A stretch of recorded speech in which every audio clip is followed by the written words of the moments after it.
அந்த பூவை சிவனுக்கு எதிரில் இருக்கும் நந்தி தேவர் மேலையோ இல்ல அருகிலையோ வச்சுட்டு வாங்க.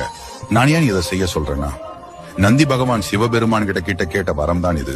இங்கு வர பக்தர்கள் எல்லாம் என்னுடைய யோகம் கலையாமல் உன்னுடைய பிரசாதத்தை யார் ஒருவர் என்கிட்ட எடுத்துட்டு வந்து சேர்கிறார்களோ அவங்க கேட்கிற வரத்தை அள்ளி அள்ளி தருவது மட்டும் இல்லாம முக்தி தருவேன், பிறவி இல்லாத வாழ்க்கை தருவேன் என்று சிவனிடம் நந்தி தேவர் கேட்டதால் சிவன் இந்த வரத்தை நந்திக்கு அளித்தார். இந்த விஷயத்தை நீங்க கண்டிப்பா நம்பி செஞ்சீங்கன்னா திருமண தடை, ஜாதக தோஷம், அனைத்து விதமான பிரச்சனைகளும் கண்டிப்பா நீங்கிவிடும். உங்களால் முடிந்த அளவுக்கு நந்தி தேவரை பிரதோஷ காலங்களில் மட்டுமல்லாமல் அனைத்து